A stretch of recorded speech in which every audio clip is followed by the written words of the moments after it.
Good afternoon, everybody. Happy St. Patrick's Day. This is a continuation of my TBR video, because since I made the video the other day, I have finished more books, and I wanted to review them for you. And I also have a bit of a book haul, because I have been going to the bookstore recently and picked up some new books. And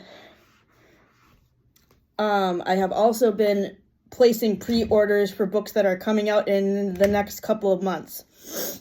So, the first book I wanted to review is Betting on You.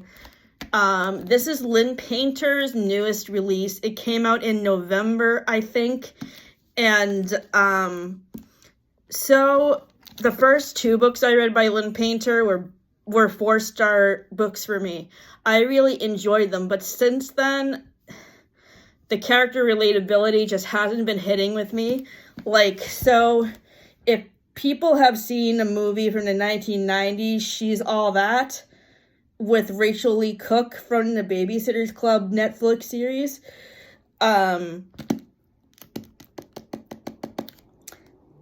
basically, the theme of this book is very similar to that movie.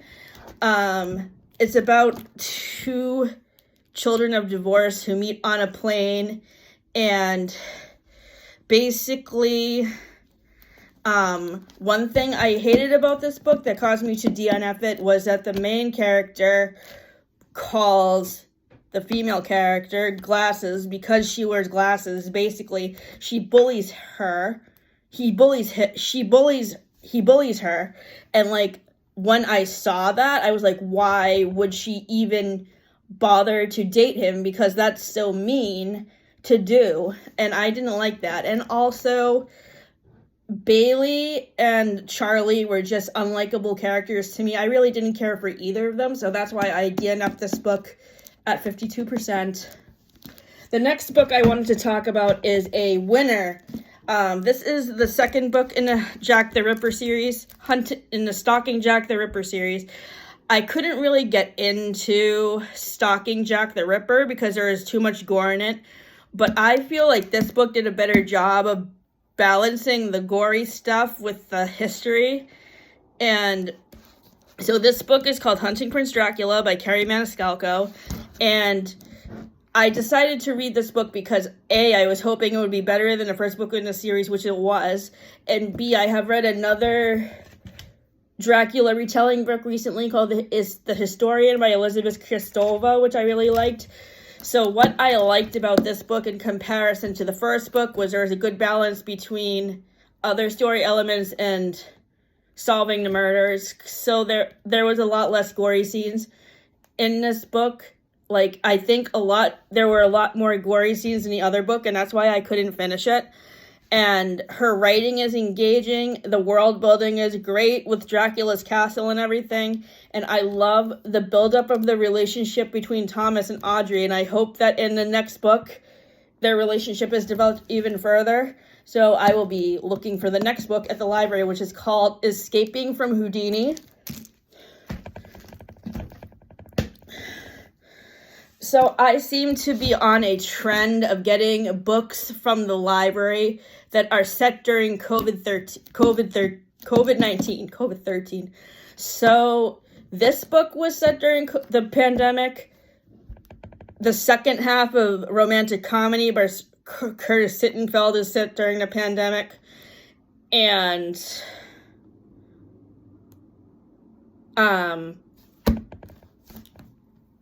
Holly by Stephen King is set during the pandemic, and I was able to get through this book fine because the murder mystery plot was good. I liked the representation of an Asian American family, and the main female protagonist in this book is autistic like I am, and so is the main female protagonist in Holly, and I'll get to Holly in a minute. So I gave this book 3.75 to 4 stars because of the mystery plot and the representation of an Asian family and the disability representation. Points get taken away because it's set during the pandemic. Now on to Holly, which is in my bag because I'm returning it to the library tomorrow. As people know, I have been on a Stephen King kick recently because after watching the episode of Friends where Rachel and Joey exchange books to discuss, I decided to check out more of Stephen King's books because I put The Shining on reserve after Valentine's Day, and usually it takes 3 or 4 weeks for it to come back. So, in the meantime, I have decided to read other books by Stephen King, and I have mixed reviews on them. I read his memoir, which I gave an A- to, but it's really hard to give a ranking to memoirs because it's hard to really rate how another person lives their life. So I guess that is the most subjective opinion that I can give on a review because it's really hard to rate another person's life and how they experience things. But the thing that I like best about On Writing is that the first half of the book is the story of his life, and then in the second half of the book is tips for writers. So I enjoy learning about his life, and the tips that he gives on writing are very helpful. The other books that I have read so far by Stephen King are Billy Summers, which gets a B+, Kerri, which gets a B-, because so that book is more supernatural and thriller and not really horror. And there's bloody and gory scenes in it, but they're not as bad as other books that I had to DNF, such as Stalking Jack the Ripper. I just felt really sad for Kerri by the end of the book because she was bullied by her classmates and also abused by her mother for being a woman who is sexual, which was kind of weird. Because she's your normal, average, everyday teenager who's experiencing things like getting her period for the first time, and her mother was basically going on and on telling her that was a sin because she's a Satanist or something. So that's the aspect of the plot of Kerri that I wasn't a big fan of, because as somebody who was bullied as a teenager, I just connected with her too strongly on that aspect. The other book that I read by Stephen King was Fairy Tale, which is a combination of mystery, thriller, and fantasy, because it's a modernized version of a fairy tale where a 17-year-old boy named Reed is transported into a fairy tale world. Think of the TV show Once Upon a Time. For those of you who used to watch that, I only probably saw 2 episodes of it, but never really got into it beyond that. So I gave Fairy Tale a B. And as for Holly, yes, I like the disability. The reason why I picked up Holly in the first place was because I noticed that there was disability representation for my disability of autism, because Holly is autistic like me. And the part about her character that I related the most to, besides the fact that she's autistic, is that she also writes poetry. But beyond that, there were a couple of things that turned me off. A, the fact that Stephen King's political opinions were shoved down our throats. There was too many mentions of Donald Trump, which I hated, which basically expressed to me that he's probably a huge Donald Trump supporter. It was set during the pandemic lockdown, which almost made me DNF the book a couple of times, but I decided to press on because I really found a murder mystery plot. Well, that's the primary plot of the book, very engaging. But yes, I didn't like the mentions of Donald Trump. I didn't like his political opinions being shoved down our throats, and I didn't like the fact that it was set during COVID, because it still hits close to home. Because, while we don't have to wear masks anymore or anything like that, using Zoom is still pretty prevalent, and that was mentioned. So I was reading a lot of Elin Hildenbrand books for January and February, but I'm kind of in a slump with her books. at the moment, so I decided to check out Danielle Steele instead, because I remember reading her books too when Fran used to leave books for me at the front desk to read when things got slow at Plus Company with the phones, which was quite a bit of time. So this book takes place on a movie set in Los Angeles and is about a guy named Andy, who's a movie producer, who meets a girl named Violet, who's an actress, and it's about how their relationship builds up. And I just love how Danielle Steele develops her characters and their relationships. So I gave this book 4 stars on Goodreads. I just finished it 2 hours ago. The next book I wanted to review is Summer Sisters by Judy Blume. Destiny reviewed this on her YouTube channel last summer, and I like books that give beatsy vibes. That is probably why I enjoy Emily Henry's books so much, and also Elin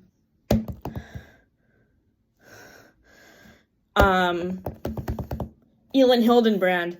So Summer Sisters is it's kind of similar to the book Firefly Lane by Kristen Hanna, where it's the story of 2 girls and how their friendship develops over the years from when they're teenagers to when they're adults. And I just had to DNF this, so let me preface this review by saying that I grew up reading Judy Blume's YA novels like Super Fudge, Tales of a Fourth Grade Nothing, and what was the other one? Tales of Fourth Grade Nothing, Super Fudge.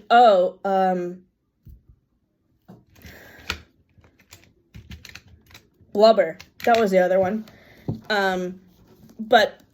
So Judy Blume's writing is good. Her world building is engaging with the whole beach environment of Martha's Vineyard, but I just didn't like the way the main character treated her best friend. I know that I would be really, really upset and pissed off if one of my friends backstabbed me the way that Vix backstabs Caitlin in this book. And also, one reason why I rated this book 2 stars was because there was too many alternating points of view between all of the characters.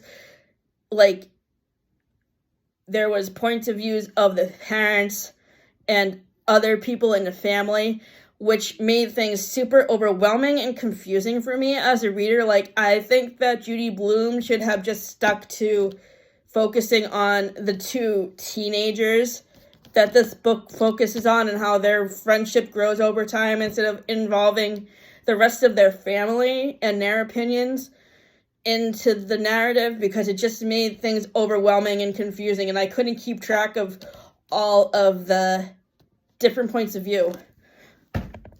So writing good, too many opposing points of view for characters. Haley Pham talked about this in her yearly wrap-up for 2023. This is a historical fiction set in the early 1900s. It's about the personal librarian to J.P. Morgan. And so I liked learning about Belle DeCosta Green, who was the personal librarian. She basically had to hide the fact that she was mixed race, so she passed as white to get the job with J.P. Morgan, which I thought was really interesting. But beyond that, this book has too many, shifting timelines, and that made the plot very confusing. It's kind of set up like her diary, and it goes back and forth to different times in her life, which makes things super confusing. The writing is good, so by that factor alone, I rated this book 3 stars, but it should have really been 2.5 because of how the timeline jumped back and forth so much and made me confused.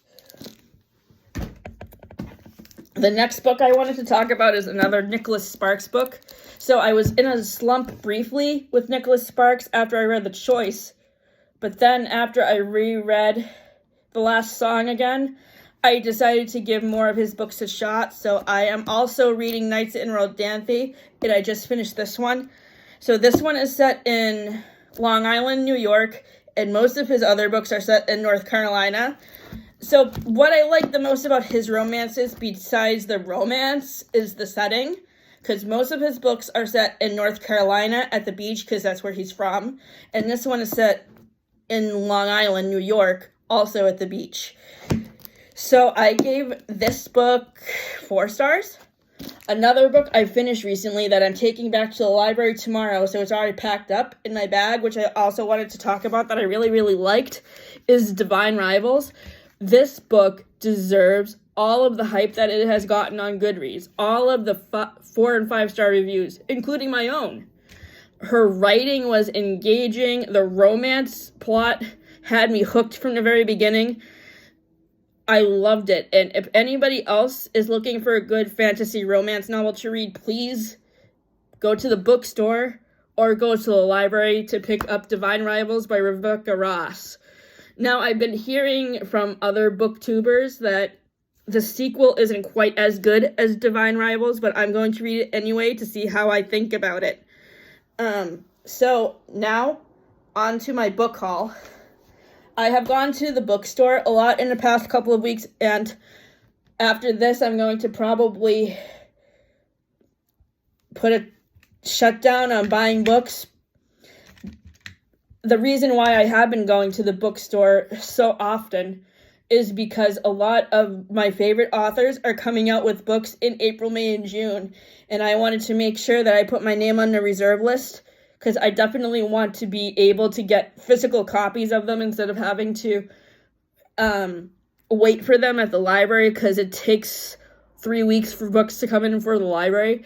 And plus, I would rather like to have my own copies of these books so I can annotate them and take good notes on them for reviews, because usually when I borrow books from the library, it takes me such a long time to it doesn't take me too long to read them, but you can't really make markings in a library book because you have to return it to the library, and then you have to pay money if you mark the book up. So that's why it's easier just to have physical copies of the books. So the first book that I bought is my favorite Emily Henry book with the most relatable character situation in it, which is called Happy Place. I think the reason why I can relate to this book so well is because the characters are my age and they go through similar experiences that I do in my own personal life. So I am excited to reread this, look for my favorite quotes, answer the discussion questions, and make highlights and annotations regarding those questions. So that way I can write about it in my reading journal, which is next to me, right here. Right here. This notebook is my reading journal, which I bought in New York City. The next book I picked up at None Such Books when I went with Sally and Matt last week. This is by my favorite fantasy author, Naomi Novick. She wrote the Schoolman's trilogy and the Terramine series and Uprooted. So I have really become a big fan of hers. She's also the owner of my fan fiction website that I post on. And I sent her a message, and I'm not sure if she got it, but I asked her a question on if it's possible to, get the fan fictions that you write published and how that works. Because I know with Wattpad, you can turn your books into published stories, but I don't know if you can do that with archive of our own stuff as well, because I wanted to see if I could kind of self-publish my Matthew Perry tribute anthology that I have been working on since November 1st, which is pretty much done. The next book I purchased recently is my own copy of Love Does by Bob Goff. I read this last month. I loved it. And as I said, I want to annotate this and highlight my favorite passages, and also answer the discussion questions, print them off the internet and answer them in my reading journal. And today I picked up this book, which was on sale in the front of Longfellow Books. It's by my favorite author, Lily King, who wrote City of Girls. And she wrote another book that came out a couple of years ago. I can't remember the name of it. Oh, wait a minute. Euphoria. That was the name of it. And then this book was a staff recommendation.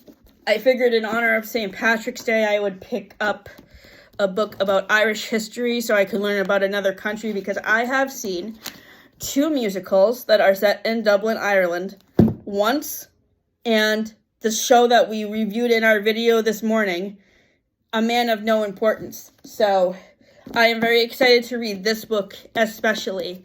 It probably won't be on this month's TBR because I have books that I still need to finish for that. So this will probably be on my April TBR along with the other books I have gotten this month, excluding Happy Place because I'm reading that in May when I reread Beach Read. So thank you for tuning in. Have a great week. I will see you guys on March 27th when I do my monthly wrap-up. Actually, no. Before I do my monthly wrap-up, I'm doing a Buddy Reads reading wrap-up, which will be a shorter form video where I review 19 Minutes by Jodi Picoult, which I am reading with my friends Chandler and Sonia, and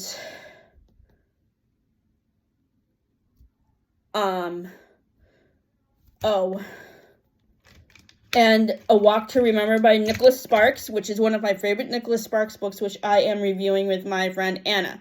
So that video will be out on Friday evening. I hope you guys don't mind staying up a little bit late because that video will be posted around 11 o'clock after I have the Zoom meeting with Chandler and Sonia and watch a few episodes of Cougar Town. And then my monthly reading wrap-up will be available to watch on the 27th.